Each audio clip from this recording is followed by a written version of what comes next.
fan of the Rooney Rule? No. I think a couple things. If you're racist, you're going to find a way to be racist. Right? Well, a hell of a time to go live. Yeah. But like for real, if you are, you're going to find a way to have your tendencies come out. And yeah, shitty people are shitty people. Exactly. And I don't think it's really fair at the end of the day to have like interviews that don't mean anything. You know what I mean? For just anyone. So it's such a tough situation, but like I don't blame teams that already have someone that they have a succession plan for, because that could have been a plan for 5-6 years. And you're never actually giving someone the true honest interview that they deserve. But, yeah, which they do. I don't know. It's just it's a rule that people need to follow, but then they skirt it anyway, and it just creates a lot of problems. Yeah. If only so people Steve just Wilkes weren't racist. joined the yeah. If only people weren't racist, I know, especially NFL owners. Yeah. But yeah, Steve Wilkes joined that, and a couple others joined the Brian Flores lawsuit. So that's good. Ray Horton. Yeah, hopefully there's some change that happens. Mm-hmm. But on that note, welcome to Terrestrial Takes.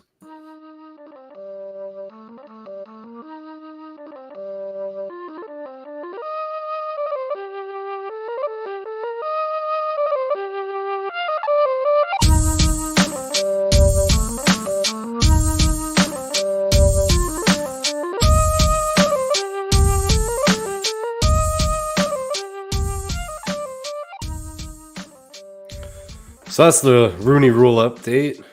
Moral of the story is don't be a racist asshole. Welcome to Terrestrial Takes. I'm Duchesne's, joined as always by Tim at Nubs. Double N, double B. How you doing? Good. It's super windy, but I've been getting a lot of projects done here. We cleaned up a bunch of those leaves, and I filled up one of those rolly garbage cans that go by the side of the road, completely full. So now I'm working them into bags. So it's fun, but yeah, I started doing yard work, and then I was motivated to do housework, and then I realized I should have been doing this housework all winter, so I don't have to do yard work and housework. But whatever, when motivation strikes. Exactly. I bought a security system, like not security system, but the cameras, the 4K cameras, but they're wired, and I'm taking on a new venture of running a wired cable throughout my entire house. How's that going? It's a learning process. Speaking of learning process, I think fans are still learning that the cap does not matter. It just matters on if your owner wants to spend money, as we have Stephon Diggs signing with an extension with the Bills. People seem to think if you pay your quarterback, you'll be capped. Well, not if your owner wants to spend. So what were the numbers on this? 70 million guaranteed or something. Is it 3 years in addition? And then Cook's just got one for 2 as well. Yeah, Cook's got a 2-year extension with the Texans. And a 5-year 70. Oh, that's Minnesota. Yeah, should have pulled this up beforehand. Anyways, Diggs got paid after all those cryptic tweets. So $104 million extension for 4 years, 70 million guaranteed. Yeah. So 4 years, 70 mil. What's that? Probably 3 years, like 20 something each. I don't know, something like that. If your owner wants to spend, you can pretty much have whoever you want, and you can just push it off to the next year. That's what all these teams do. They know that the cap's going to go up, and they have their outs, and you see it happen. Just like the Saints work their magic to somehow get $80 million back in cap space, like. But that's just the owner. That's an excuse the owners use. Is that we're hamstrung by the cap? We can't do anything, and we eat it up. But that's a battle I'll never win. I'm happy though that Diggs seems to create mini controversies a lot, and Diggs is one of my favorite wide receivers in the league, and he's so good. So I hope that this completely just quiets that situation, and he can just play excellent football. Yeah. I mean, it has to. boost his stock a little, does it not? I mean, Oh yeah, he's tied to Josh Allen. There's no way he's going anywhere. The offense probably shouldn't change too much in a negative way towards his play either. well, when he becomes wide receiver 2 with Gabe Davis there, he might take a hit. Yeah, no thanks. Drake London actually would look really good there too, just so you know. Yeah, Big we're gonna target do for Allen just to shoot shots at. right. We're gonna talk a little NFL draft because this is the last pod for at least a week or two because I'm gonna be gone. So we're gonna get our rookie ranks, rookie running back ranks in. That'll cover all the positions really besides tight end and whatever. Take McBride. Take McBride. Early mid-second. You're gonna overdraft Woods, and you're gonna either regret it or it's gonna be worthwhile. But most likely gonna be. I mean, they're the guys that I'll talk about when we're talking running backs. But in the mid-late third to fourth, I'll take a couple shots on tight ends just because they're gonna the tight ends hold value. That's what tight ends do. They don't if they just have a semblance of a starting job or a role, they're gonna have a mid-second value. Like people seem to think Freiermuth. I don't know. I get the feeling that some people think Freiermuth's a little overrated. But do you understand? Like he already has a top 10 season or whatever. Just missed out. He has a top 12 for sure. I think it was top 10. Depends on settings or whatever. His rookie year at 24 years old.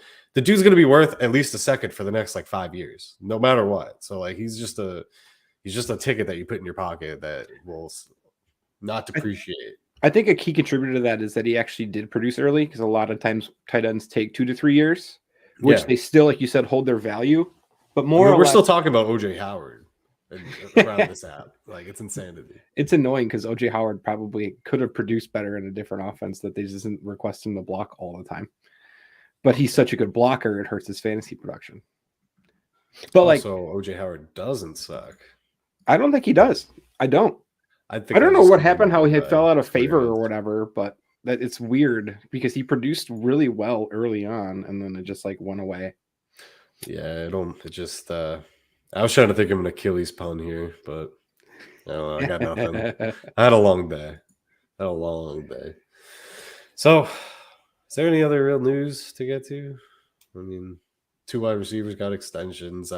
Pittsburgh is still looking at quarterbacks. They're meeting with Sam Howell and Desmond Ridder. Good luck. So if you thought that, I don't know, it doesn't seem good for Trubisky, does it? I mean, I know he's a massive upgrade, Deontay to the moon and all, but they're still eyeing quarterback, which I guess if I'm a Steeler fan, I'm happy about. I agree. Ridder can't throw. He literally can't throw, man.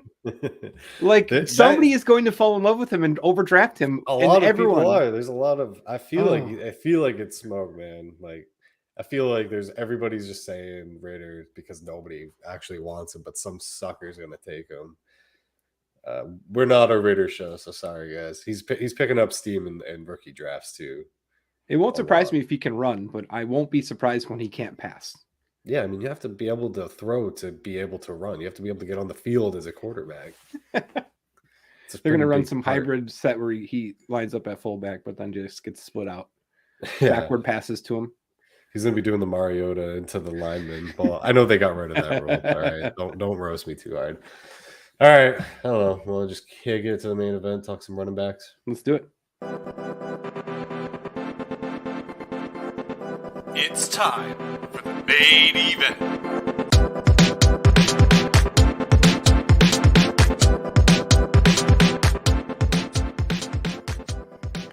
Rookie running back ranks. Come and get them. I think we'll go to, I guess we could push 10. I really don't care much after 6 or 7, but people want to show, we should deliver. So, you can go first. What do you got at RB1? You're gonna set this place on fire? Or? Big Bad Brees. Yeah, Big Bad Brees. I haven't heard that one. I made it up. I said, let's go with alliteration. We're gonna run with that. Nice.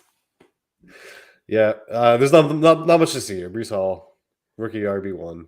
Just he's most complete package, most likely to succeed at a 3-down role, and that just brings a lot of value to the position. Yep. I mean, if you've listened to any pod I've been on or this pod, I've pretty much or followed me on Twitter. You've probably heard it all: early production, sustained production, can catch, has breakaway speed, can handle a workhorse load. Doesn't have to. I think he can still be an RB1 on 12 to 14 touches if that's all he gets, which wouldn't be ideal, but his floor is very high and his ceiling is it's up there. It's way up there. What do you got at 2? Let's get interesting here. I did Walker, but I'm not in love with Walker because I think there's a lot of times he tries to bust outside. Like that's where he finds a lot of his success. I know that other people have talked about how he's good between the tackles, and I'm not saying that's not true. I'm saying the tendency for him to want to try to bounce it outside, I feel will be less successful in the NFL. But when you compare it to these other running backs, there's no way I'm moving him below 2. I just can't do it. Yeah, I mean, I've moved him up to 2, but it's in a tier of 2 to with number 3 because I haven't completely given up on him. But yeah, I like Kenneth Walker. He's made his way up. I'm not too concerned about the pass catching. I think he can do it if he has to. I don't know if he's the greatest athlete. I think he's a good running back, but I think he thinks he's a really high end athlete by trying to break those runs outside. And I mean, he's very solid. He has enough speed. It's just I don't know. I don't have the love for him. Maybe I think his best success will actually be when they not saying catch the defense off guard, but it's not a long developing play. It's not a play that requires patience. It's more or less when he's able to break through to get to second level, and then if something spectacular happens after that, then we're happy. But I've never really cared about running backs being able to break long runs. Like I just don't, because there's so many times in which that's just not an option because the line's not good enough or the defense just keys too much on the run. I just want to see successful repetitive plays. Not saying I want grinders or 2 down backs, but I'm less concerned with a guy running a 4.6 versus a 4.3 or 4.4 at running back. That's all I'm saying. I think that makes up for having a bad line or people around you is having that speed to make up for it. But I mean, it mostly has to do with burst. Like once you get through, most 4 or 5 guys, if you don't have the angle, you're not going to catch them if it's 4.3 or 4.6. So it's about quick agility. I think 100% agree with you. Yeah, I think Kenneth is can be a grinder though. I think you should get a workload. He's at 2. I'm just not in love. I got Spiller at 3. He's fallen from 2. But it's in a tier together. I'm kind of happy because like right now you're looking at Walker in the top 4 or 5 picks of rookie drafts. And Spiller is like 8 or 9 right now because he's falling. People are falling out of love with him, and I understand. But I like him. I like his pass catching ability. I think he has that quickness, and I think he's a great value in rookie drafts right now. What are you at 3? I also have Spiller. One of my opinions, I'm not tying this directly back to Spiller, but one of my opinions, like when we were talking in prior years, like talking about like a Keyshawn Vaughn type of running back, he was very meh at everything, and that really made me stay away. In a lot of situations, I kind of feel the same about Spiller, but the thing with Spiller is I feel like he's much more likely to be able to handle a large workload. And when that happens, you're able to produce points as a running back. So that's where his appeal is for me. So I'm not really moving him too far down. I think pick 6, 7, 8, 9, he'll go. And I think that's completely fine. Like if you needed a running back and like you're debating between like London and him for some reason, I don't hate it, but I would pick London over him most likely. But I don't have an issue going the other way either, because if he's able to get that role and he's able to get, the number of touches required to be a 3-down running back, he's going to produce enough points to be worthwhile in that position. Yeah, he's never had like a substantial workload for over the year. It's all around like 200, I think, touches or whatever. But he does have, multiple games with 20 carries or so. I like Spiller. He hasn't completely fallen off for me. But he is at RB3, and I feel like that's where most people have him. It might get interesting here at 4, but I don't really know. I think we're probably in step block here. I've got Rachaad White at 4. Do you concur? I do not. Ooh, okay. Well, I got Rachaad White at 4. He's moving up. I think the thing everyone's saying, and I can see it too, is like the AG of this kind of class with the pass catching. I think he's just a really good athlete and has a lot of upside. but he's moved up. And yeah, that's my 4. What do you got it for? I have Zamir White. Wow. Okay, so you have him over me. Interesting. This is a tier of 2. It's the White tier for me. So I think Zamir is more of a 2-down grinder. I understand this, but my feeling on it is someone is going to fall in love with Zamir White. It could be one team, but it only takes one team. The issue I see most with White is that he doesn't get thin through the hole, which I don't know if that's coachable. I don't know if that's something you can work on or if that's just a vision thing. But he stays wide through the hole, which actually hurts a lot of his breakaway run opportunities or his opportunities to turn a 7-yard run into a 15-yard run or more, depending on how the defense is able to react in that next 7 yards or 8 yards. So that's a concern of mine. But I feel like he's very capable of handling a very big role on a team. Maybe you don't see him bust out into a real big role until there's maybe an injury during the year or something like that to the team he gets drafted to. Not saying we bank on injuries, just throwing out situations where then he steps in. You really see almost a flawless transition. He's able to handle bulk of carries. Like the same appeal that AJ Dillon has is kind of what I see with Zamir. Dillon may be a complete and better running back, but I think Zamir has that ability to come in and run an offense or run the running portion of an offense very much in a capable manner. Yeah, I like Zamir White. I've liked him this whole process. In an earlier rookie draft with the monocle, I took him at 202, knowing that he'd be there later. But I said that based on just pure talent rankings, I'm going to just go on record and say I have Zamir White at 202, and he hasn't really fallen. It's just that Rashad has just stepped over him. That's all that's happened. But I think Zamir did not show any pass catching ability whatsoever. But I'm not turned off by that, because I think if he had to, just like Kenneth, I think he'd be just fine doing it. But I think he's just a fucking solid ass running back. I think he's just good at the position, and I think a team will like that. That was my 5. So what do you have at 5? Rashad. Okay, so it's the white. It's the whites. Yeah, now Rashad just lacks polish. So there's upside, which is why he's in my top 5. It's just if he'll reach that potential. Further down the list, basically, it's going to turn into players that it's just going to require the right team, right opportunity, right situation when drafted. And I think White actually no to 6, which I have at 6. After that, I think it's basically just going to be situation where I think Rashad White is able to flourish in more than one type of offense, one type of play design type opportunity. He just really needs to learn the position better. Yeah. The difference here is if you want Rashad White, you're going to have to take him early in the second. I mean, he's even slipped into the first once or twice, whereas Zamir hasn't been taken before 204, but he's mostly going towards the back end of the second. But it's creeping up, and I expect he'll be like a 204, 205 staple in a lot of drafts. I have him pegged at 204. Yeah. And then I think it really falls off for me. I'm not taking another running back in the entire second round besides those guys. So I have 2 guys that I would take in the third. And I'm mostly, we'll get to them. So what do you got at 6? Brian Robinson. Okay.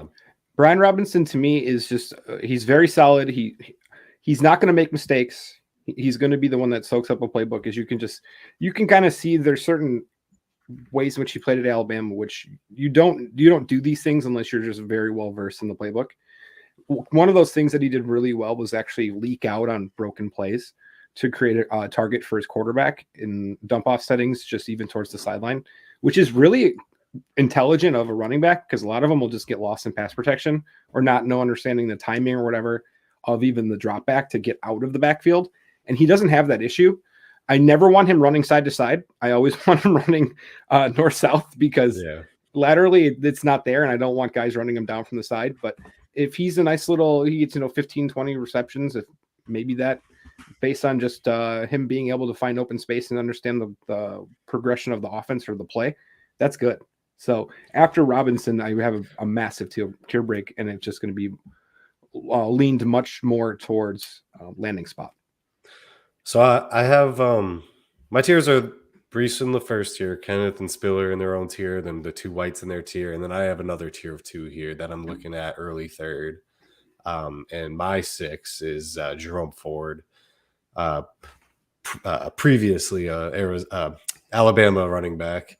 What I always think is funny is when you look at his college stats, he's got 3 years that are labeled as a freshman, and then the junior is 4th year.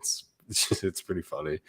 But he went to Cincinnati, he started taking over the role last year, and then this year just carried Desmond Ridder to the first round of the NFL draft, likely scoring 20 touchdowns, 1,500 yards from scrimmage.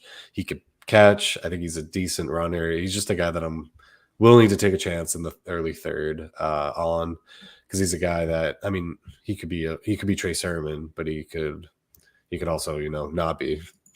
How do you like that for analysis?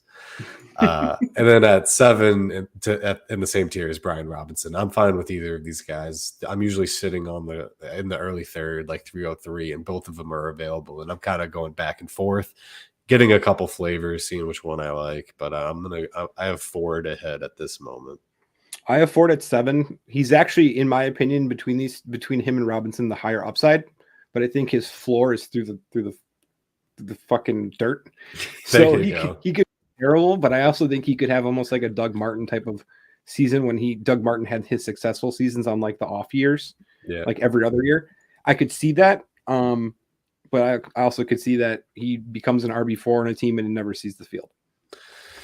Yeah, that's the unfortunate reality of running backs. That's why you got to shoot your shot on guys you like and pray to God they hit. So we're at 8, and now this is pretty much just I'm not taking any of these guys in the third. I'd be waiting till the 4th, and this guy I have at 8 will not be there because other people like him, but I'm okay missing out on him, and that's James Cook. That's my number 8. I just don't. I think he's being held up by his brother's name a little bit. I think he's fine. I just don't think he's anything special. He's at my 8 just like because the rest are really that bad, and I like even the couple guys I like, I don't feel right putting over Cook, but I have him at 8, and I won't be having any James Cook shares. Cook isn't in my top 10 nor my honorable mentions. Oh, I love this. Now, I think he does have upside as a receiver, but all he has is a receiver. And he's really not even that good in and out of breaks. He has sloppy feet. And he's going to be off balance a lot of times where bigger, stronger, faster defenders are just going to knock him on his ass. And that's before he even gets the football. Yeah, he's going as high as 206 right now. Woof. Yeah. Woof. Yeah, I don't want any part of that. Yeah, 206 is his high. Oh my God. He's at 302 ADP, and I'm taking Robinson and Ford easily there over him. Absolutely. So who do you have at 8? I have Chianti Ingram. Okay. Now I know that he's ranked much lower on other mock boards and pretty much everywhere else. But I see a guy that could play running back 3 downs in the NFL. Now his ceiling, you just once you get to this area, you're not really sure of what you're going to see on every one of these guys. But I honestly think he could come in and be a team's really cheap 3-down back for 2 or 3 seasons. Yeah, he's a guy that you're not hearing much about. He's barely being taken, I think, in drafts. I'm actually trying to find him right now. He's low. I guarantee you he's low. Yep, Chianti Ingram. He's going undrafted. High of 312 and low of 412. So he's going in the 4th round, if anything, right now. But he's only been drafted he's got like 8 or 9 picks, so that's not so bad. Yeah, I really don't have much on Chianti. He's got decent production. He was at Texas and USC. But I'm gonna have my eye on him now. That's why we do this. Get some names in people's ears, which is why we should have probably just started at like 8, to be honest. The thing with running back is it's the easiest position to not scout, but like to prospect. It's pretty most easy. transferable. Yeah, like it's much harder to predict a quarterback or a wide receiver because so much goes into both of those positions. Whereas running back, not to say it's not a hard position, it's very translatable, So they're very easy to know who's good, but people still slip through the cracks, and as we know, opportunity is king. So what do we got at 9? I have Kennedy Brooks, but I'm not very high on him. Once again, I think he's more likely to have a role versus a lot of these other guys that are you're just more or less taking a lot of shots in the dark with this class because there's not high level running backs this low. There's just aren't in this class, and it's kind of just empty. Like there's for example, Letty Brown. I really like how he runs, but he ran a 4.6, so he's not like even running fast times, but he has a way in which he could probably be an anomaly at for a successful type of position. But getting back to Brooks, he's a very strong, powerful runner. He did have some breakout runs, which I'm not really expecting to see that often or at all in the NFL, just because of his lack of top end. But I think he can make it through the first level of the defense and have some productive runs up into the linebacker level of the defense. So I don't know. I just think there's opportunity here, but I'm not like super high on this guy. Yeah. Not many people are, but that's the guy that you're putting in your top 10. You're putting your name to him. So respect. I kind of want to just take Cook out because that was like, I just felt like he had to be in there. So I didn't get yelled at. James Cook, you're out of my top 10. At 7 or at 8, I have Ely. You're moving up. Yeah, Ely's moving up. I don't expect big high upside with Ely. I'm kind of hoping for like a Sproul. Darren Sproul's like he'll be a flex for like 6 or 7 years. I think he could be a pass catching back. I mean, I think he's fine as well as a runner. I just don't expect him to. I mean, if you really want to, if I want to be wild, I could say like hey, his upside's Austin Eckler or something. But I mean, I just don't believe that. So, but I think he's a good runner. He's small size, but he's quick. He didn't have great production, but I think he looks like he has a very established or identifiable role that I think a team might. I'm worried about his size, but that's it's easy to worry about. I mean, he's 5'8", 190. Like he's a little guy. I mean, what was Gainwell? I mean, he weighed in pretty well. Now that I remember. I think he weighed in like 195 or 1. Yeah, which was crazy because we were really like expecting 175 or something. Mm-hmm. But he drank a lot of water before he went and got weighed in. Yeah. So I moved Ely up to 8. At 9, I've got Hassan Haskins, Michigan running back. Had like 1,500 yards from scrimmage and 20 touchdowns this year. He's got good size. He's like over 6 feet, 215, 220. I just think he could be a guy that a team takes that they let run loose a little bit. I go from little freaking Ely to big Haskins. I'm shooting both ends of the spectrum here. That's what you're doing at this point. These are literally like mid-4th picks if I'm taking them at all. But they're guys that I have my eye on at least because a lot of these running backs don't have my eye at all. So you gave us 9. What do you have for 10? Zaquandre White out of South Carolina. I know he didn't have the lead there, but I think his game actually matches better for the NFL than it does for college because you're not going to be able to key in on him, especially if he's not the lead back in an offense. Like if he comes in and he's a change of pace, you're more or less likely going to be keying a lot more onto the receivers or the tight ends, which will give him opportunities to run. And he's pretty shifty and pretty good playmaker when he gets the ball and gets to the next level. There's not a lot of times in which he got stopped in the backfield or like line of scrimmage, but there's a lot of times in which he busted outside, which is a concern. But if he can get upfield and challenge linebackers with his agility and then try to overpower defensive backs, we could see, some pretty fun production from him. Yeah. I don't really have much on Zaquandre. People are starting to warm up to him as well in drafts, though. I've seen him going quite a bit, and I'm like, Zamir White just lasted to 406. What the fuck just happened? But Yeah. There's also Z White. That's what That could be showed. Zaquandre. Yeah, exactly. That's what I'm saying. So it's Zaquandre going in the fourth, but I look and I'm like, shit. There's a lot of there's Zonovan Knight also, Zaquandre White, Zamir White. There's a lot of names to trip yourself up on. There's also a bunch of Pierces, Price. Price, Pierce. Yeah. I'm seeing them all as like as I enter the ADP, I'm like, I think I find them and it's the wrong one. I have to go fucking fix like 12 picks because they're all wrong. At 10, bro, I really just don't like anybody, to be honest.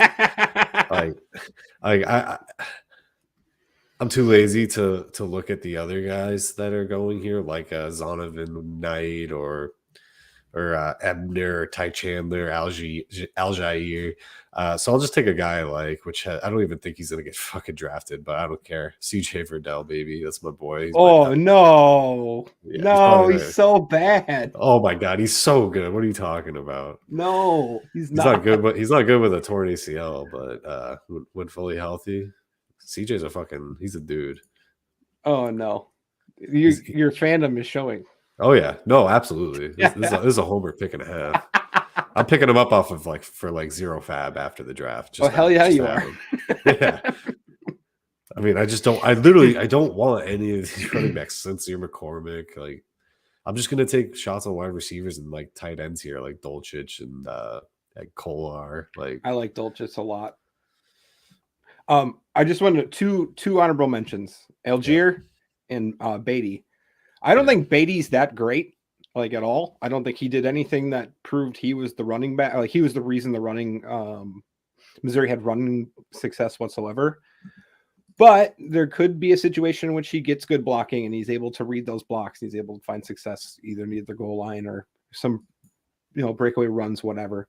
I'm not on him because I don't really think he's a talent, but I do see that there's an opportunity for success if he falls in the right situation. And Algier is probably someone that can handle a load. I just don't think he's very good. Yeah, I mean, I would be taking Algier in a draft, like legitimately. I just wanted to say CJ Verdell. That dream's about to die by the next pod, so like I got one more time to live in it. Yeah, I got nothing else really on running backs. The top guys it's pretty set in stone. It's just a matter of where you want to take them, really. We've all got them pretty locked in, I think, especially those first 7 or 8. I think it was 7.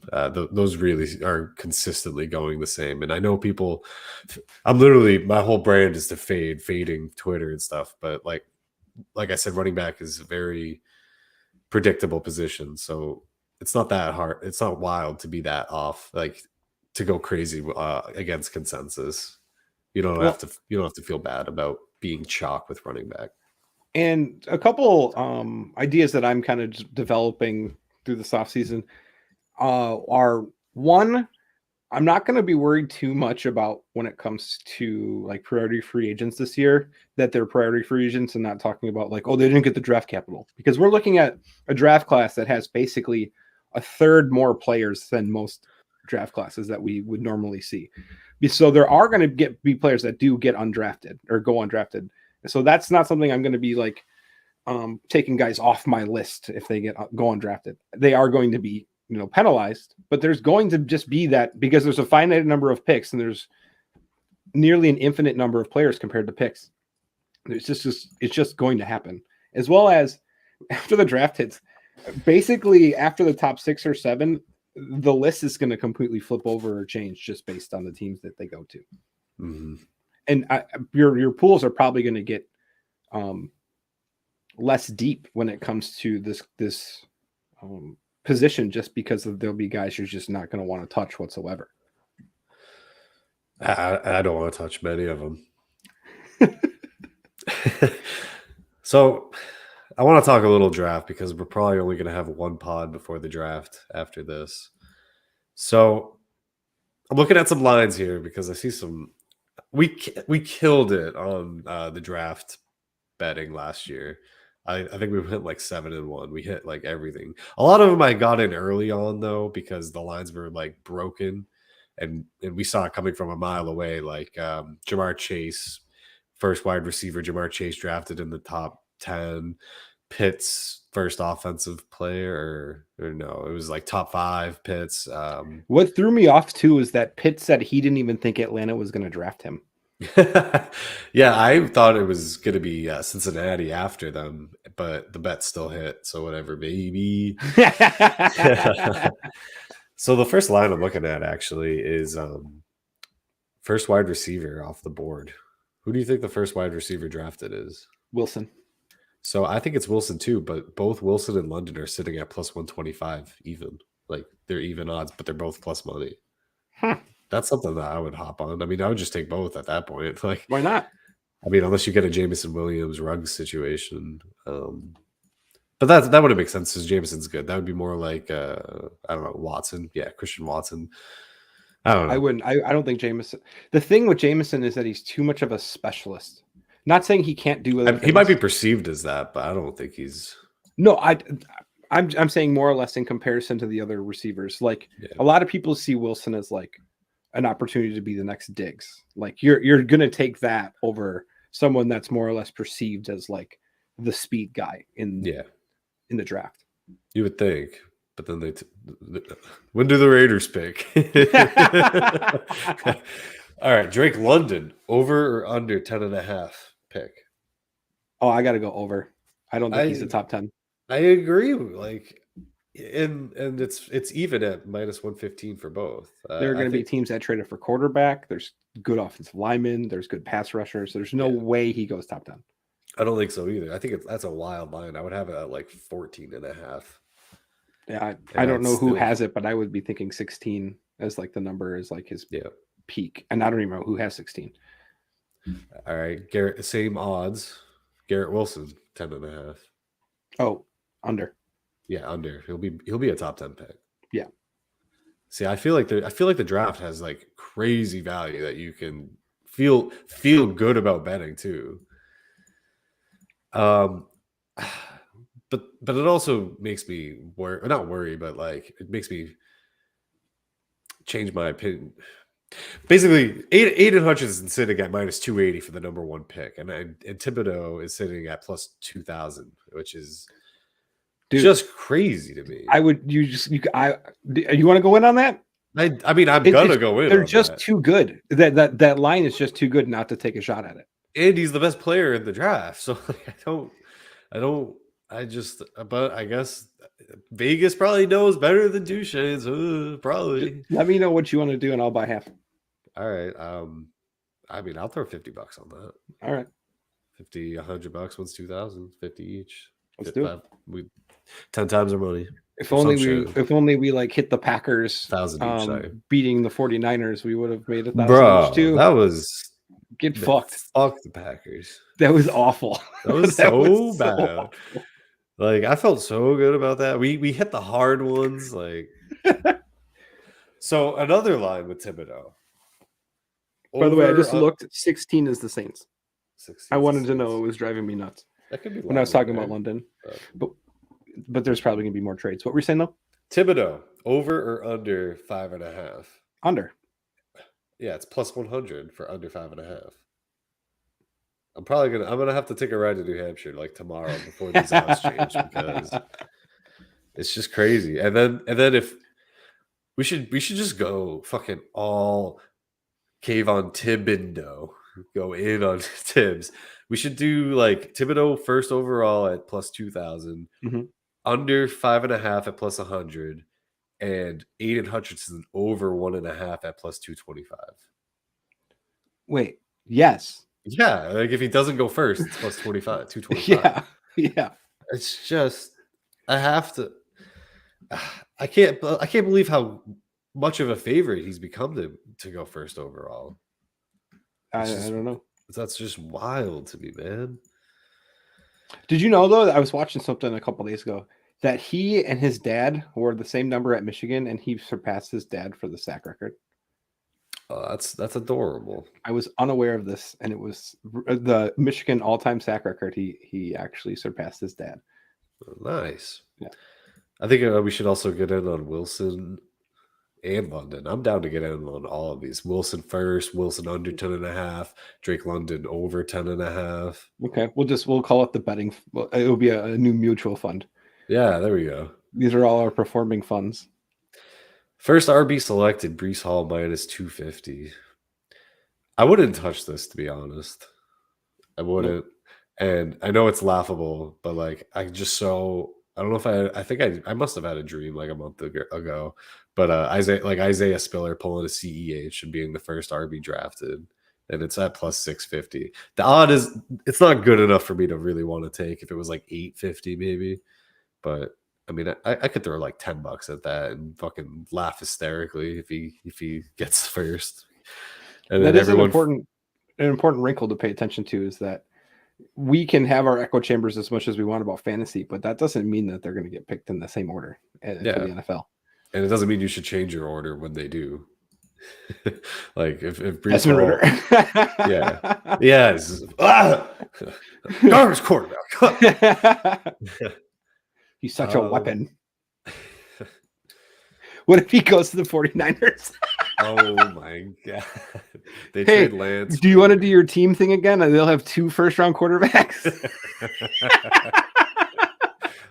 Bro, I'm not. That was so stressful dodging those fucking mines, bro. But they don't have their picks. They traded them away to get Lance. Well, no, then they'll trade Lance away for a single first rounder and draft Ritter and spend what 4 firsts on Ritter. Oh my god! Holy shit! I can taste the vomit right now. It's a shanty move, bro.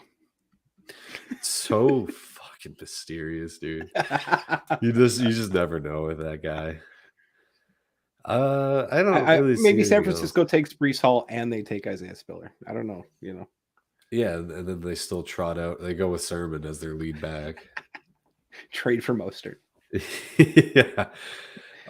Just so we can get a shed odd in here. Where the fuck did he go? There we go.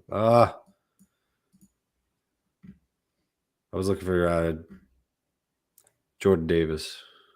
Jordan Davis, over or under 13.5. I think it's over. Think it's over 13.5? I believe he's a favorite. Deserving of going under, but I think he goes over. I think there's going to be a lot more in terms of a sense of urgency by these teams. There's going to be a lot more confidence in the other defensive tackles that they're not like, we have to get Jordan. Yeah. He does run like a gazelle, but I don't know how often that'll come into play in the trenches when you're, hitting each other in a phone booth. Those are the only ones that stick out to me. There's like, position totals, but I would have to, look harder at that. And I don't really want to. And it's just it's so hard to fucking predict a full round of the NFL draft. It's so wild. It never goes according to plan or anyone's plan. The year that CEH went 32 to the Chiefs, I gave him a 25% chance he'd make the first round, and I nailed the number of LSU players getting drafted, and I said Delpit wouldn't go in the first. Yeah. Nice. So you love to see that. Well, let's win some money on these. I'll get in touch with your assistant, and we can wire funds, and I might wire the winnings back. I might label it happy birthday. Oh, you love to see that. Sorry about that. That's allergies. I think I muted it though. Yeah. All right. I'm pretty beat, man. I think it's time to wrap her up. What the hell? Yo, the sign is real simple, B. It says wrap it up. Wrap that shit up, B. You see the sign, bro. Wrap that shit up. You got a gripe of the week, bud? Not this week. No. Well, very anticlimactic. My gripe of the week is it's only my gripe because I had 2 highlights, and because this is really kind of a highlight, but because it was just fucking hilarious. I was driving to work, and there's this quarter-mile stretch that goes to 2 lanes, and everyone goes from 45 to 75. That's what everybody does. And then everyone goes back down to 45 at the top. And this guy was trying to, you know, weave in and out like he was Dominic Toretto in Fast and Furious, trying to fucking like get through, and no one was letting him through. And at the next 2-lane that came like a mile later, I didn't want to race this dude. I was on my way to work at like 6 in the morning, and he drives by me and he has his phone up and he's filming me. And so I did a double take and then like laughed and waved. And I want to know what he did with it. I want to see this video, dude. I need to see it. This piss dude drives by, and I'm dressed all nice this day, and I laughed my ass off and waved at him. This Luigi looking motherfucker in his Exactly. Audi. So I guess my gripe is just asshole drivers kind of weak. But Did you get your truck yet? no, I don't know. The truck might be on hold. There's so much other shit I want to get. So yeah, the truck's in the works. Maybe next year. You got a highlight? We sent our letter off for reimbursement for the plumbing services of the gentleman that came over and laid pipe. Oh, nice. So we'll see what happens with the response. But it's a hefty number. Yeah. So Did you pay for services lent? well, so the stuff was done, but it took a while to actually get all the remaining dirt out of my yard, which they came and did this week. It was a dirty piping. So I now have just complete access to backyard that I've put up a bunch of lights. So it's a well-lit backyard, and it just looks awesome at sunset. Setting the mood for the pipeline. Well, I need the basketball hoop to complete the look. Yeah. So we can That comes dunk on on some Monday. fools. Nice. Well, I know that Linda's been talking a bunch of shit about school basketball. She so tends to talk some shit. I'm gonna let her know what's up. But yeah, we should probably just do an event on here at some point this summer. Yeah. Just like a weekend or something. Something. Might be able to make it. I'm a little booked. We got my trip next week. We got Canton. I go to Canada. I got a gripe for you. Oh, okay. So my brother's wedding and bachelor party is in May. So it's just over a month paying for flights for all that bullshit.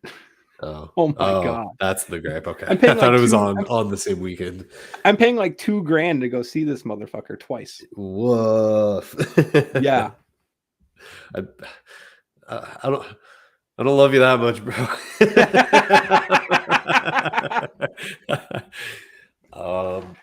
My highlight, I was asked to host karaoke at a bar, and I was like, what? Because so I have a karaoke setup, kind of like a projector, and I used like my PlayStation or a Fire Stick, and I have like a mic and an amp. It's pretty bare bones, and so I was like, dude, I don't know if this is gonna be suitable for a bar, bro, but he wants me to do it, so we're gonna be hosting some ghetto karaoke, brother. It is you can amp is right there. It's just this little box. I don't know. We'll see. I said I wanted to do a test run, but I think this is going to turn into a traveling business. Karaoke on Tuesdays or Wednesdays, and then you'll do trivia on Thursdays. you know, I think I got the I got the pizzazz, I think, to do it. So when I used to work at US Bank, I worked in a lot of areas. When I was working in trusts, I was a part of the group that we had like 4 suites that we worked in with. So there was probably 200 to 300 people that we interacted with that threw like different events. And one of them we played match game, and I was the host. And you know, like those like spongy stress balls that you get, like. I got a US Bank logo branded one that I put on an old metal printer reel and just shoved it on top, dug out some of the filling on the bottom and put it on there. And I made it a microphone. And I actually got people to lean into it to give me their answer. Oh, nice. It was so funny. Well done. Well done. So I like hosting stuff too. It's fun. Yeah, I mean, I can be much more animated. I like using my announcer voice, like Bruce Buffer at the UFC, man. I love that shit. I love being loud, even though I mumble or talk quiet when I'm talking a lot like this or in conversation. When I can be animated, dude, I love it. I forget what it's it's like the master of ceremonies or whatever. You What's should be that? like the gentleman. Start your engines. Oh, yeah. Yeah. I need to find some like local UFC fights and like announce those. Oh my god, that'd be amazing. Yeah, I'd fucking kill it. I know I'd be fucking killer at it. And new. No! Fighting out of the blue corner. Weighing in at 185 pounds. You just travel around the Northeast. And the New Hampshire Yeah. welterweight champion. Blah blah The blah. Merrimack Regional Semi-Continental Finals, sponsored by Deutsche Bank. Yeah. All right, that's it. I gotta finish this. I gotta go to bed. It's Friday. I have to work tomorrow. It's not my off Friday, which sucks, but it's been a long week. I've been doing a lot of housework, and today was long. I had a lot of work thrown at me. It was like my first day on my own, and they were like, "All right, here you go, bud." And I got all the work, and then came home and had band practice, and then hopped on here. So let's go eat dinner and then edit this. But thanks for listening, everybody. Peace. See you next Tuesday. Oh, live entertainment. We gotta go to the fucking outro. One day I'm gonna learn to put this on and then talk like this, like I used to, and then have it end right as the music kicks in.